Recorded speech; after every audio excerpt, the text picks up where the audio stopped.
Hi everyone, good day and welcome to this episode of the POSHpod. Today we discuss the meaning of an employer under the POSH Act and the purpose of that definition, the ways in which it's used, and who the employer actually is. I am Bishen Jeswant, partner at Cyril Amarchand, working in the employment law practice. With me is Laxmi Char, co-founder at Parity Consulting, who does a lot of work in the POSH space, sits on internal committees as well, and brings a very practical perspective to this discussion. So let's get into it, Lakshmi. Yeah, let's dive into this, Bishan. One of the things, and especially when I'm talking to new members of the IC, right? And I'm talking about what are some of the valuable elements that the Act brings into conversation points. And a lot of it is centered around the definition. So, who is the aggrieved woman who can be a complainant, right? What is the definition of a workplace, for example? Today, I want to ask you what's the definition of an employer as outlined in the Act, and why does the Act say that? Yeah, so I think who is an employer is very relevant and an issue that comes up from time to time, mostly in the context of, uh, you know, can we deal with a complaint against the employer, or does that have to be dealt with the local committee, uh, by the local committee? So the employer under the act is the person in charge who has the overall supervision, control, and management over the workplace, right? So that's an employer. That's a broad, fairly simple, common sense kind of definition. But in reality, it doesn't play out like that, because let's take the most common place where this issue comes up, which is, let's say there's a complaint against one of the senior most persons in the company, the CEO, right? For example, and then the question is, if the complaint is against a CEO who's the most senior person in the company, can there really be justice done here by the internal committee in a fair and unbiased manner, right? Is the CEO an employee, or is the CEO an employer? Because under the POSH Act, in case the complaint is against an employer, it is to be dealt with by the local complaints committee and not the internal committee. Right. The other situation in which the local complaints committee deals with complaints is when you have an establishment of less than 10 employees, in which case the establishment doesn't need to set up its own internal committee, and all complaints go to the local complaints committee. So, but we're not talking about that situation here. Let's talk about the situation where the internal committee exists and the IC receives a complaint now about the CEO, for example, having done something, and what do we do? So uh, the reality is the answer is not straightforward, right? Because the act doesn't say that so and so and so designations of people are employers. The act doesn't say that. The act only says that the person who has supervision, management, and control over the affairs of the organization is the employer. Yeah. You could argue that the CEO has those powers, but then you could also argue that somebody who's junior to the CEO also has management and control powers, and someone even junior to him has that. So then where do we stop? Everybody who is a manager cannot now be considered an employer, because you will then be going to the local complaints committee to deal with all complaints, and that's not the purpose of the POSH Act either, right? Yeah. So I think the most logical way to look at this is who has ultimate control, supervision, management over the affairs of a company. And in a company situation, who has ultimate powers is the board, Yeah. right? The board of the company has ultimate supervision, control, management over the affairs of the company. And the CEO ultimately reports to the board. And the CEO is, of course, an employee.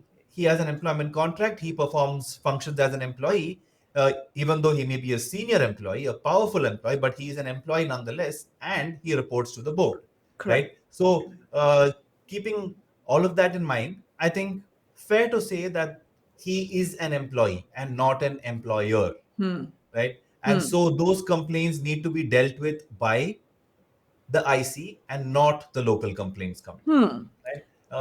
I think that's reasonably where we can land at. Okay. Okay. Um, so practically speaking, Bishan, right? The reality is that any IC in any organization is only as successful as the level of trust and confidence that people have in it, in the Spot members on. of the IC, right? So the complainant needs to kind of be be feel safe, I can say. A complainant needs to feel safe that she can go and raise the complaint. And a respondent needs to also feel that they will be respected and that their viewpoint will be heard fairly and completely. Yeah. So, given the practical reality of our workplace cultures, which at the end of the day, regardless of whether they are Indian organizations or multinational organizations, our culture is extremely hierarchical. And the very fact that a woman raises a complaint against somebody, and as you very correctly said, the designation doesn't matter. You can call that person whatever, but raises a complaint against such a senior member of the organization is already a challenge for her. Um, Yeah. the challenge for the IC is at the end of the day, they are, relatively speaking, to the alleged perpetrator, junior employees of the organization. Yeah. So there's a there's just a lot of, I don't know, work that needs to go into evaluating the maturity, evaluating the the reciprocal respect that people have for each other. And I think somewhere there, having a very clear sort of guidance, maybe bringing the legal counsel of the organization into play over here, right? Having a Yeah. very clear guidance in terms of, here's the stuff that the POSH Act, as you very correctly said, the jurisdiction for the IC. No point in the IC stepping over the boundaries that have been laid down for it. Correct. I agree, Lakshmi. So this is all the more important because the way the POSH Act is structured, it's not structured to give a complainant the option of going to the IC or the LC, right? That's not how it's worded. Yes. If it was, you could say then it doesn't matter how the IC is structured. If the complainant is not comfortable with the IC, you can just go to the LC. But that's not how the Act is worded. The Act is worded to say that the complainant must raise complaints with the IC, and where the IC is not constituted, they can go to the LC. Correct. Right? So that's how the act is worded. So she doesn't have an option, right? And which means here the LC wouldn't have jurisdiction unless the IC has not been constituted. They wouldn't have jurisdiction to take on a matter, except where it is against the employer or it is, in an establishment with less than 10 employees. So then the IC has to deal with it. And if the IC is dealing with it, then, like you said, the IC needs to be constituted such that it inspires confidence, right? In all the parties around. So there is nothing which prevents the IC from being reconstituted before dealing with a particular matter, right? So the IC is constituted in a certain way today. It may satisfy the requirements of the Act of having to employ members, a presiding officer who is a woman, an external member, etc.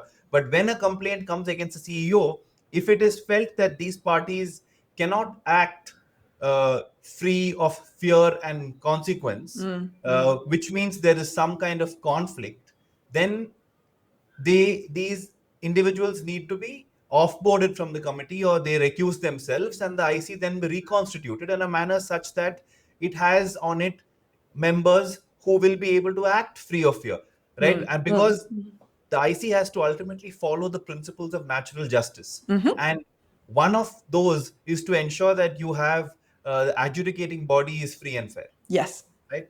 So that has to be ensured. So it needs to be. Maybe you can ensure that some board members are sitting on the internal committee as well. Maybe it can be ensured, like you said, the senior most legal people in the company are on the committee. You could ensure that the external members, a person of high repute who's on the committee, go out of your way to make sure that that's the case, so that the complainant feels that justice is being done.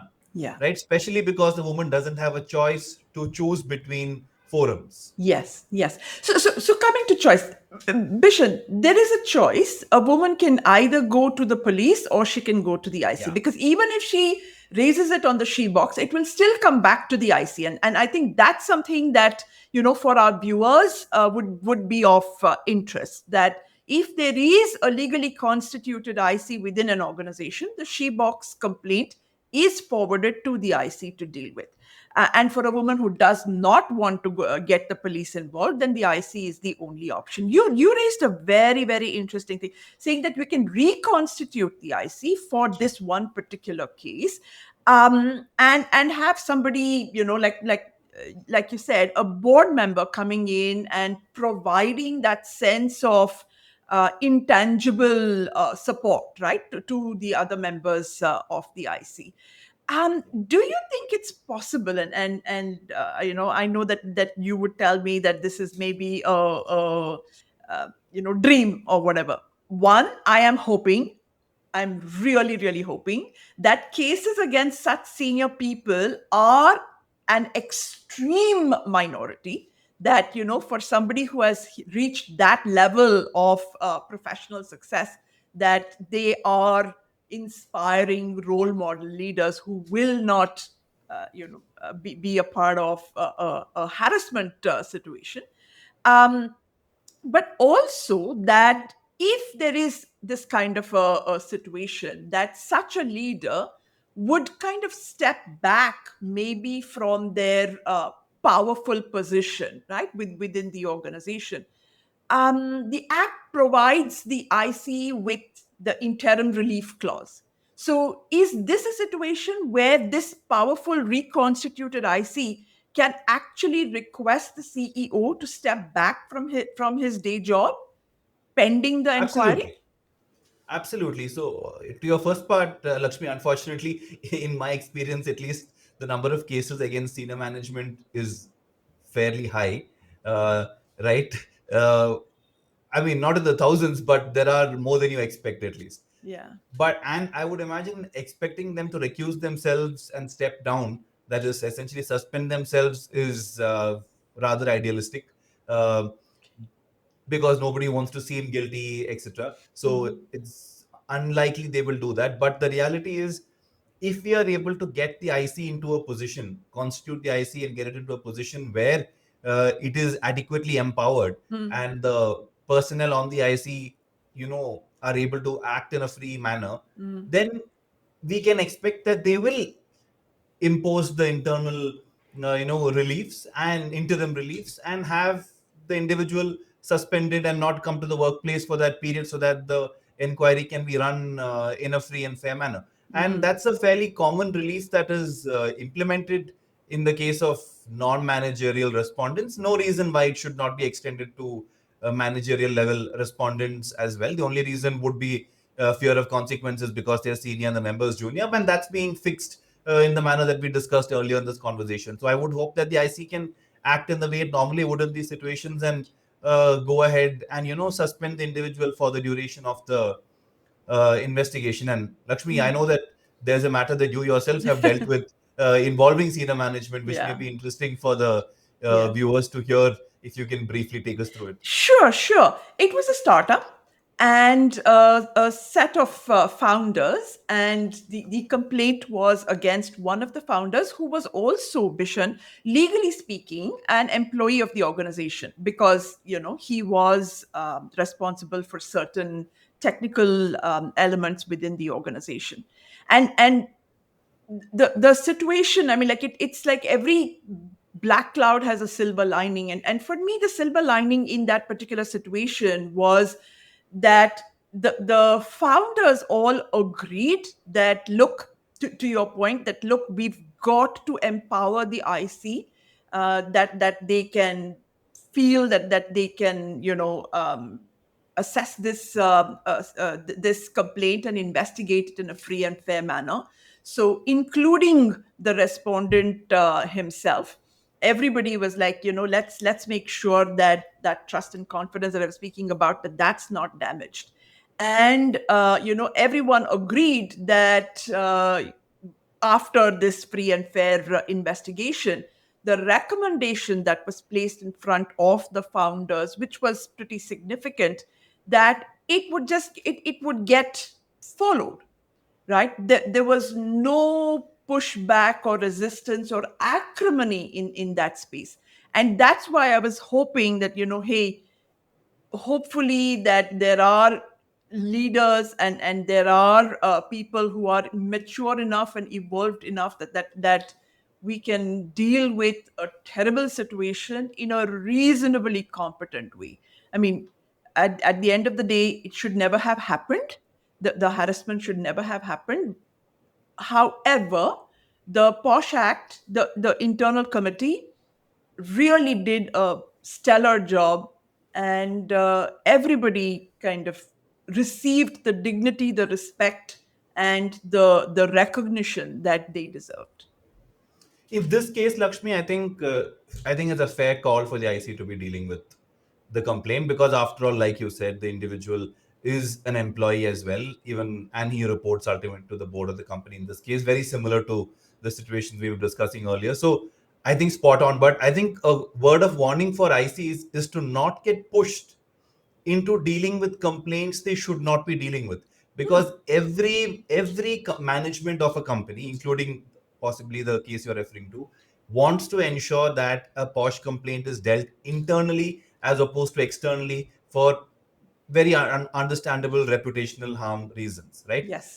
So the management of companies will often push ICs to deal with complaints regardless of who it's against, even if it is against someone who qualifies under the definition of an employer, simply because, and they may say that we want to empower the IC, make sure it's free and fair, etc. But the reality is the act says the LC should deal with complaints against an employer, because the act feels, because the legislature feels that complaints against the employer cannot be dealt freely by an internal committee, right? So IC should be careful about not getting pushed by management to dealing with those complaints. Those need to go to the local committee, right? And I guess the obvious question then is, from what we've been saying all this time, is that someone like a CEO is not an employer, was an employee, and so the IC must deal with complaints Hmm. against the CEO. But then, who is an employer? What kind of complaints Yeah. are to be dealt with by the LC? And I can think of a few examples. For example, a board member who is a non-employee Yeah. could possibly fall under the definition of an employer.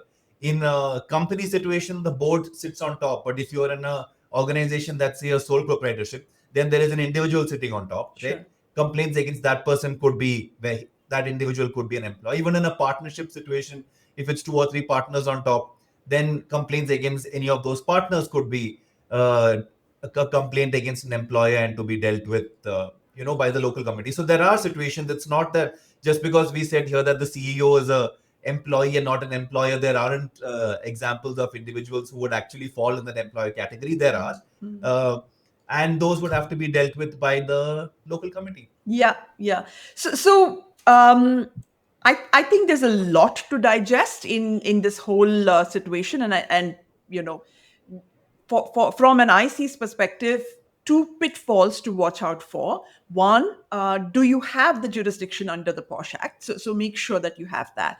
And two, do you feel that you are empowered enough to deal with this? Bring in the expert advice that that is needed over here, and do that even before you begin the investigation. And I think that's a great guidelines to follow. So one final dot the I, cross the T question, Bishen. In the act, it also says that if the woman employee wants to go to the police to file a complaint, for example, that the employer must provide her with the reasonable support, right? Yeah. So in a case like this, where if a woman feels that, look, this is, my complaint is against a very, very senior person, and therefore I don't even want to try the IC, I'm just going straight to the police. In that case, how is that element of the act interpreted? Who should be providing her the support? Is it a particular person? Is it a particular, specific type of support? Yeah, so the reference to employer throughout the act, most of the obligations around the employer, refers essentially to the board, realistically, which does not mean that a board member needs to hold the individual's hand and go to the police station, Yeah, right? The board yeah, member can delegate that task to a member of HR who will now assist the employee going forward. So the board is ultimately responsible for making sure that the woman has the assistance that she needs to go file a complaint with the police, but they can delegate that task to a member of HR or legal who will do the actual on ground, yeah. work in this regard. Yeah, yeah. And I think the really interesting thing is, and we're having this conversation more than 10 years after the act has been promulgated, and there is so much of operational wisdom that is out there. So I'm hoping, viewers, that this podcast kind of raises questions in your mind, and that you are in turn going back to your organizations, to your legal counsel, to your HR. Write to us if you have any questions as well. We'd be happy to hear from you. Thank you for listening, and everybody. Hope you enjoyed the episode. Bye. Bye bye.